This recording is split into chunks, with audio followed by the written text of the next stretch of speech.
पवित्र श्रावण मासर तृतीय सोमवार अवसर में राजगांगपुर प्रसिद्ध घोघरधाम शिव मंदिर में प्राय 1.5 लाख अधिक भक्त राजगांगपुर सहर आखपाख अंचल तथा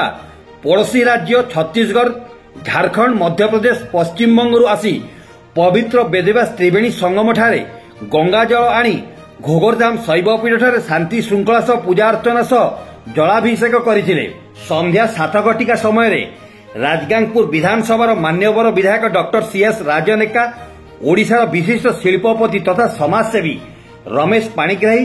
राजगांगपुर तहसीलदार जगबंधु मल्लिक विधायक ब्लॉक प्रतिनिधि अरुण सामल पौरपालिका प्रतिनिधि देवरंजन विनोद समाजसेवी ईश्वर साहू घोघरधाम ट्रस्टी सदस्य गीतू दास अभिमन्यु साहू एवं अन्यान्य सदस्यों उपस्थिति रे घोघर मंदिर ठारे संध्या आरती पूजा अर्चना सह बाबा सिंगार कार्यक्रम में योगदान करी राजगांगपुर विधानसभा राजगांगपुर सहर ओडिशा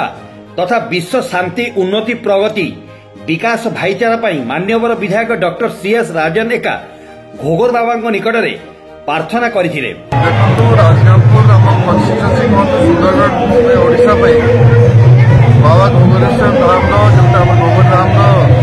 प्रतिष्ठा बहुत अच्छी अनुमानिक हिसाब से देखो आज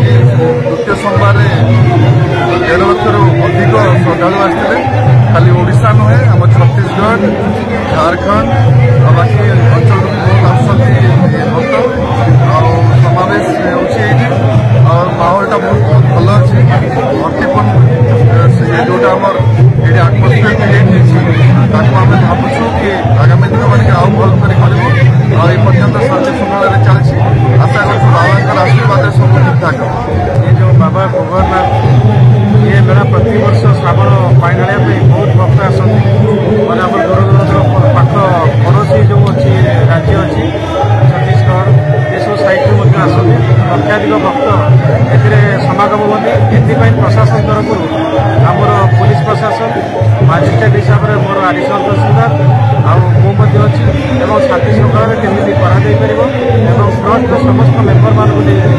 शांति श्रृंखला चली। घोघरधाम ठारे बाबा सिंगार पूजा अर्चना पाई ओडिशार विशिष्ट शिल्पपति तथा समाजसेवी प्रतिवर्ष घोघरधाम ठारे भुवनेश्वर आसी सिंगार पूजा आरती पाई तांकर अवदान अतुलनीय बोली उपस्थित भक्त मंदिर कमिटी पक्षर सूचना दिया जायथिला। संध्या आरती पर मंदिर ठारे भजन सांस्कृतिक गीत अनुष्ठित कार्यक्रम में शह शह भक्त योगदान करथिले। धाम रे आछंदी बाबांकर आशीर्वाद नउछंदी जनसाधारण पई आपण शांति कामना करूछंदी विश्व शांति पई मध्ये कामना करूछंदी एवं सिंगार रे मध्ये आपणकर अवदान बहुत अछि। रमेश पाणिग्राही ओडिया ब्राह्मण घरर आउ सबु प्रभुंकर इच्छा आमे केही नुह सबु प्रभु जहाँ जेतेबेल को चाहिए से ही हेब सबु प्रभुंकर इच्छा। हर हर महादेव ओम नमः शिवाय। सर आपण आछंदी कोडी भुवनेश्वर आउती आपण प्रति वर्ष घोघरधाम आछंदी सबु वर्ष ना मात्र के आमे सबु प्रभु सर शांति पई कोन कामना कले समस्ते भलरे रुहंतु आउ समस्ते खुशी रुहंतु सब बेले भगवान को मु एया कामना करू। मिलिमा के आछंदी मो माँ आसती बापा आसती भाई आसी मो वाइफ आसी आम समस्ते आसू सह परिवार। सर आज सिंगार हैला पर एबे आपण कोडी फेरिबे राउरकेला रे भी हमर अछि घर।